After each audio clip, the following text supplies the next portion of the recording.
All right, guys. So once again, thank you for clicking on this video to watch. As I promised you that I'm on a series whereby I interview people living in Ghana, especially the diasporans living in Ghana, to share their story on how they survive. Because most of you want to know the reality on the ground here, in case you make your mind to move here and also have your life. So today, without wasting much time, I have my big brother here, who is going to be the one I'm going to discuss this topic with, and he's going to share his part of the story with us. And if you remember, he has been on my channel before, and it's awesome, the things that he said. I'll put the link in the description box so that you guys can check it out. And one of the things he said that I took out of that video is that Ghana is going to humble you. Hey, hey. I really love that portion a lot, and I've been telling a lot of people that I meet. Mr. Tim, once again, welcome to my YouTube channel. Yeah, thank you so much for inviting me here. I'm so excited about the work that you're doing, and I'm glad to be here. I'm glad to be here. Thank you so much. I don't know whether I should let you introduce yourself again, but I'm sure someone watching us Sure. first time don't know you. Yeah, so my name is Tim Swain. I relocated from Ghana, from the U.S. several years ago. Okay. And I have a nonprofit organization that does leadership experiences by bringing people from the diaspora to Ghana for either a 5-week or a 2-week immersion experience right here, and also do travel consulting and helping people relocate to the continent. Actually, yeah. You know, he has already shared his Ghana experience. You know, earlier on, if you've been following my series or my videos on my channel, I used to have a section where I call Ghana to the World, where people share their Ghanaian experience for you to know exactly what is on the ground. Okay, if it's better you hear it from the horse's own mouth. Yeah. I don't want to say it so that it looks like I'm sugarcoating things, Yeah. you know. So he has already shared his Ghanaian experience. I'll put a link there for you guys to watch. But today we're going to talk about survival in Ghana. Mr. Tim, how long have you been in Ghana so far? Okay, so visiting Ghana off and on. Let's go, no problem. So visiting Ghana off and on for about, we're in a real African environment right now, just very open and everything. Sorry. All right, so visiting Ghana, I've been doing it for about 14 years, but like more of a permanent residence. Yep. This is going on year 3. Year 3? Yeah. Wow. Yeah. I'll say congratulations. Thank you. Because being in this heat, you know, Africa is hot. You know, it's hot, but it's actually very similar to the type of weather that I had back in my home state, which is Texas. Okay. And so it's actually about the same in terms of the weather from my home state and here in Ghana. So I mean, I enjoy it. I mean, because I moved from a place where it was extremely cold. Like right now, when you see pictures of like snow to here and stuff, that's where I moved from. And I hated it. So I like the hot weather. It's hot, but I enjoy it more than the snow. Wow. You know, my people want to know, how do you make it in Ghana for 3 years? How do you survive? What's the secret behind it? Because there are a lot of people there who are interested to know and relocate. Yeah. You know, you caught me at a very interesting time, because I think going on 3 years in Ghana, as I said, it's humbled me. Yeah. And what I mean by that is, being born and raised all my life in a Western context where there's development, there's structure, what I realize is a few things. Number one, I realize that in America, the thing that brings us together oftentimes is the color of our skin. Okay. But when you come to Ghana, that's no longer a thing, right? It's not like, hey, you're black, I'm black. No, it's culturally. So culturally, I'm more of an American than I am, let's say, a black person in Ghana. Okay. So the first thing that humbled me was realizing that my experiences of what it means to be black does not translate around the world. Okay. So I had to be humbled by that. And I think the second thing is realizing that in Ghana, you need people to make it. And what I mean is just anything from just like getting your visa processed on time to mailing a postage, like all pieces of survival require people, versus where some people may be from watching this, where you literally can go to the post office and mail a package in 2 minutes, right? But in Ghana, if you know someone at the post office, it's more than likely that that transaction will happen quicker. So I think learning the cultural differences, learning the system differences, and I think the other thing that a lot of people don't talk about, honestly, is how most people from the diaspora usually relocate to Greater Accra, which is where we are right now. And it's one of the most expensive places to live in all of Africa. It's extremely expensive. You know, recently there was a survey that came out that in terms of real estate, Ghana, I've forgotten, but I think it was something on Ghana being the most expensive second city in the whole world. Yeah, it's expensive. It's really expensive. And I didn't know how expensive it was because I was used to coming on like a 5-week or a 2-week trip. So I didn't really have to engage like buying, renting and just these things, So I didn't really understand it until I moved here. Yeah. Someone will say when you change the dollar in terms of cedi, you have a lot of money. Yeah. That's if you're getting paid in dollars. But if you're not getting paid in dollars, I mean, that doesn't apply. And I think that it's definitely relative, right? Because when you go to places like the East Coast of the United States and the West Coast, where rent for like what in Ghana we'll call a chamber and hall, or like there, let's say a studio apartment, that may be like $2,000-3,000 a month. So obviously, that's very different than if you can find a chamber and hall in Accra for $600 a month. It's significantly different. But on average, it's very expensive. And I think the thing that most awakened me is when you look at some of the challenges that we have in Ghana, what I realized was what a lot of diasporians experience is what Ghanaians have been experiencing for decades and decades and decades. It's just that now we're getting the taste of it in terms of like the structural issues, all the other issues that we face. It made me more empathetic because I'm like, hey, Charlie, these people have been going through this for years and years and years, right?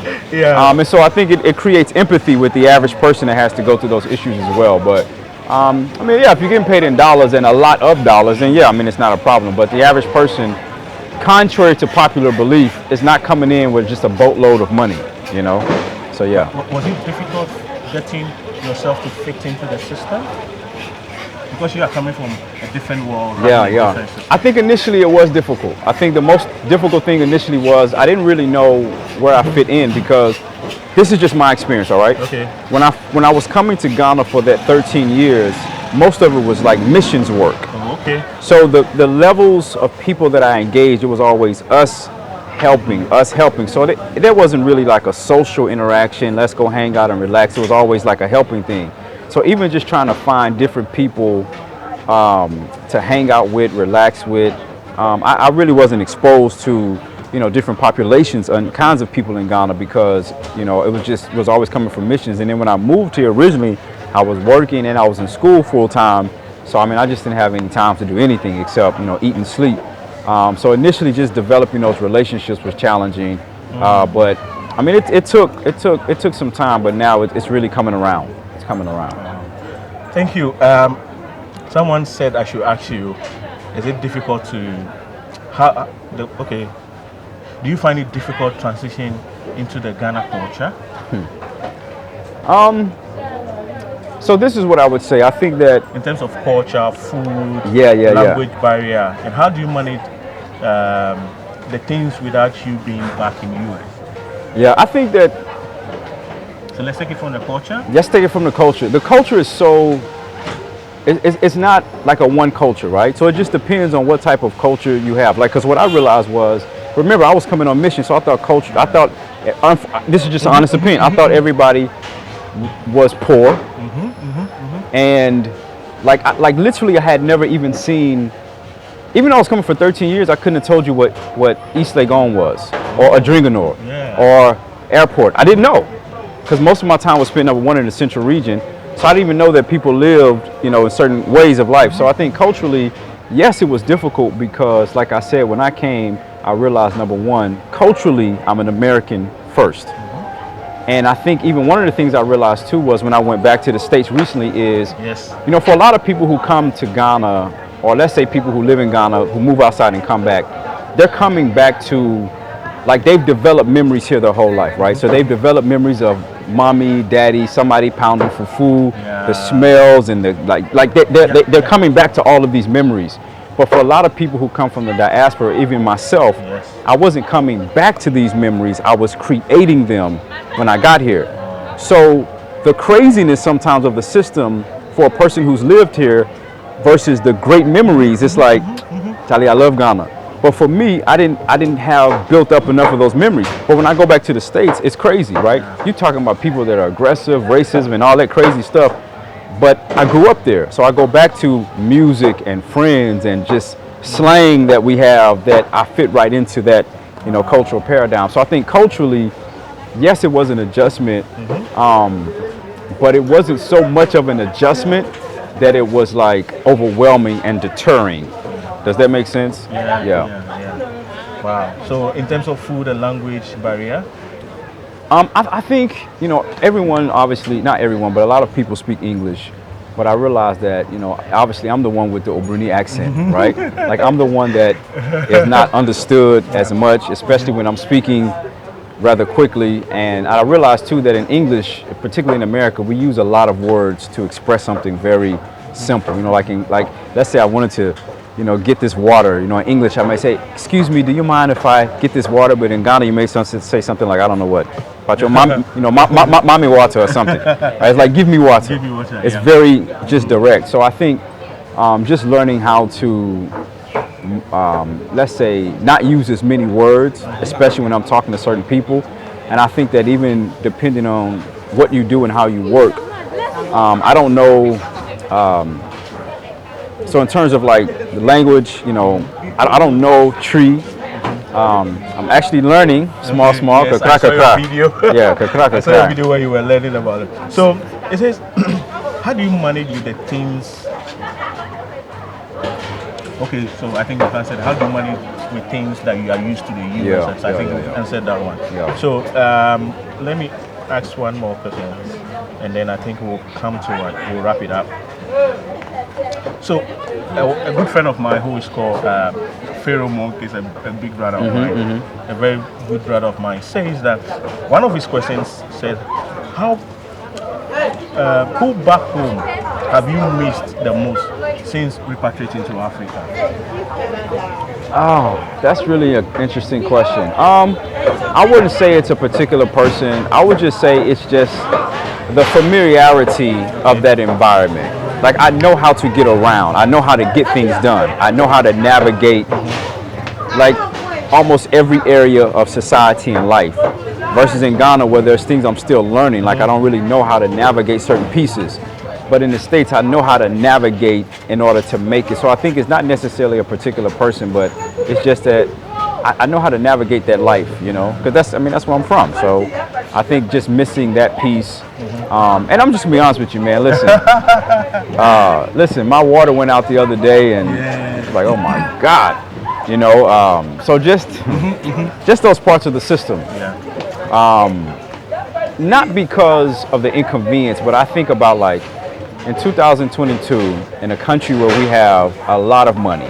Contrary to popular belief, Ghana has a lot of money. There's a lot of money that comes in Ghana. Yes. So then it's not the part like, oh, I'm so inconvenienced because my water, electricity is off. It's the part of thinking like, why in a country where we have so much money, can we not solve some of these simple challenges? And my electricity and water may go off temporarily, but I think about the people, and I think the recent statistic I heard was like, I think still like 20 to 25% of the nation still doesn't have access to reliable electricity. I think I read a report that says in Accra, I think about 30 to 40% don't have access to potable water. So that's really what I think about. Not necessarily my inconvenience, but it exposes me to the broader issues that we have in the country that I think we should be solving. And the last thing I'll say is that's why I think it's so important for people from the diaspora to come back, because Ghana is an amazing opportunity where anywhere there's a problem, there's a business opportunity. And I know so many people who came and they saw things and they say, this is a problem. And then they created a business out of it. And it helps people, it helps them financially, and so it's a win-win. Wow. Okay, let me pick his second question. Sure. He says, have there been any time you've wanted to pack up and return home, and what made you stay? Charlie, this morning. This morning, as my water was off. Wow. I'm trying to bathe the family and everything. Oh my God. I think it's what people don't understand, especially watching this, and I always go back to this. If you are from a Western dominant context where structures and systems work, where you don't have to think about certain things, the things that you don't think will irritate you because you're not used to them. Yeah. Like, even like right now, when I go in to talk to somebody about an issue that I have, I know that I'm going to have to, let's say, incentivize the person to make sure that my issue is resolved. Exactly. Even though it's the person's job to resolve my issue. I'm so used to that now, it's not a big deal. But for people who are not used to that, it can become frustrating. But I think there's many times I want to pack up and leave. But this is what I realized. I think that for me and a lot of other people in the diaspora, we sometimes think very narrow-minded, like either I'm here or I'm there. But the reality is you can go back and forth, right? Because America or some other places have a lot of resources. There's financing systems there. There's logistics that you can get done there. It doesn't mean that you can't work and get resources from there and build on your dream here. And I think knowing how to do that is really the key. And it's not a failure for someone who comes for a year or 2 or even 6 months and say, you know what, I think I want to go back. It's not a failure. You tried something, you learned, you gained a wealth of experience, because you may come back maybe 5 or 10 years more prepared. Because the biggest thing I'll tell people is, listen, money. If you don't have no money, if you don't have money and access to money, don't come to reside in Ghana long term. Don't do it. Why do you say so? Because, again, I'm speaking from, not everybody lives in Accra, but most people who relocate come to Accra. So let me break it down for somebody watching, because I know they're saying, why? If you want a place, more than likely, most people who are going to move here want to have something similar to like a Western type of environment, lifestyle. That means that they're probably going to live maybe in a very high-end place or a gated community that probably has paved roads, undercover, what do you call it? The gutters are covered. Like e.t.c. Right? That means that if you're renting a place like that, more than likely you may pay like $1,000, let's say $800 or $1,000 a month up front for 12 or 24 months. So number one, you may have to release $12,000 or $24,000 up front. At the end of that 1 year, your rent will increase. Yeah. It will increase. Exactly. That's number one. So that's $24,000 or $12,000 just on your rent. Some other people who have a business, more than likely, they probably want to do things like go off grid. So get solar or a generator. That also costs money. You think about transportation. If you have a car, great. But if you don't have a car, and a lot of people I know that live here don't have a car, you're paying for, let's say, most people don't take Chocho. I've taken Chocho, but most people don't take Chocho. So if you're renting or Uber or something like, all those things add up. Yeah. So if you don't have, like, let's say $30,000 coming in every single year, that doesn't even include most of the time people travel back home to see family. The plane ticket and all. So yes. Not to scare you, not to scare you, but if you don't have that coming in annually, if you come with a savings of $24,000, half of that is already gone on rent. So that means that your money is quickly leaving, but you don't have income to replace it. And if you don't have money in Ghana, Jolly, you need to prepare before it's difficult. Together. It'll be difficult. It's very difficult if you don't have money. So you might as well prepare very well so that you can be here long term and you can fulfill whatever vision that you have here on the continent. Wow. All right. Interesting. So, guys, I know you really enjoyed the conversation. A lot of things are being revealed here that you never had an idea on. And that's why I always want the people to talk by themselves and not from my perspective. So in case you want to say anything or you have another question, drop in the comment section below. In the next interview, I will make sure I ask that question for you. Okay, thank you guys. And Mr. Tim, is there just one secret that you can share to the benefit of the survivor in Ghana here? Just one. I would say that I'm really living in Ghana, not maybe just surviving, just trying to manage, but I'm really living. And I think the thing is, I have a vision of what I know I want to accomplish and what Ghana offers me. The truth is, it's not Africa. What Amaya talks about, Africa is the future. But the reality is, so many other people, like if you look at, let's say, for example, China's investing, I think, at least like $140 billion alone in the past several years on projects in Ghana. Other people are not in Ghana, I'm sorry, in Africa. People are coming to the continent because they see something that a lot of people in the diaspora don't see. So the question we have to ask ourselves is, what is it about this place that's presenting so much opportunity, and how can we come and be a part of it? Not as people who are exploiting it, but people who are simply taking advantage of opportunities that can really not just benefit us, but benefit the local people. So what I see in terms of that keeps me here in Ghana is, I believe wholeheartedly that Ghana is a part of God's purpose, long term, not 2, 3, but like 20 years for my life, in terms of the vision I have for empowering Africans to become global leaders, bringing people back to the continent, and then the business opportunities that the country possesses. So when I have all these challenges over here, I look at all of this over here and I say, you know what, it's worth it. It's worth it. It's worth it. If you have the opportunity to change one thing here in Ghana, what will it be and why? Just one. Okay, 2. Just 2. No, okay, I'm kidding. I'm kidding. Sorry. That's a great question. That's a great question. I think it's something a lot of us would change, just the economic situation. Because when you look at, let's say, corruption, petty crimes and stuff like that, most of it stems from the economic situation in Ghana, right? It's very difficult to survive for the average person. And corruption is so high because a lot of times, it's just the lifestyle, right? Just trying to manage life. So I think that I really would love to see more integrity-driven leadership, because I think that would help transform the sectors of society that deal directly with combating some of the issues that people face, like the corruption and this and that. The truth is, a lot of it goes down to leadership. And I think that, honestly, that won't change overnight. Yeah, it will take some time. But the good thing is I've seen Ghana change a lot in the past, even just in 10 years that I've been coming back and forth. So,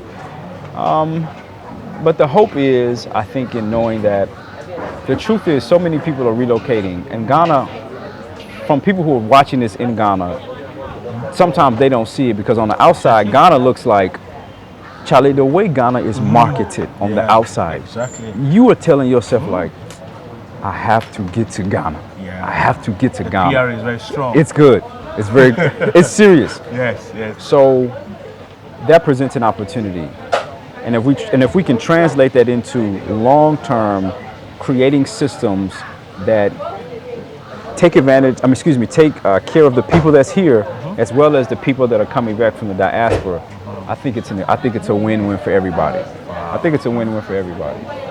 Yeah. Guys, we're coming to an end, and I hope you guys are really enjoying. So it's just a series. There will be another episode. But before we go, Mr. Tim, you've been staying in here, you've seen it all. Recently, you just went back home to have some holiday. How was the feeling? What was going through your mind?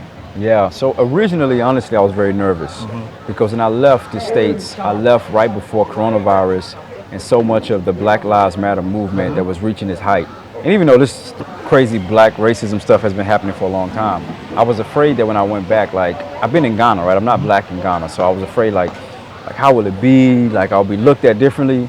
Charlie, I enjoyed life. When I got back, the roads, the structure,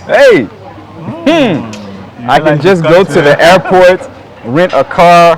It takes maybe 10 minutes. I can go deliver packages at the. It was nice. You were missing something. But family too. Also, I was able to see family and friends that we haven't seen in a long time. And all that. It was nice. Yes, I saw. It was nice. I enjoyed myself. Yeah. It was very nice. Thank you so much for sharing with us, and we are so grateful. Yeah. But do you have any last words? Anything to share with the people? And Yeah, come. I mean, I know some of the information I'm sharing might scare you off, but the thing is, Ghana is an amazing place that creates opportunities for people.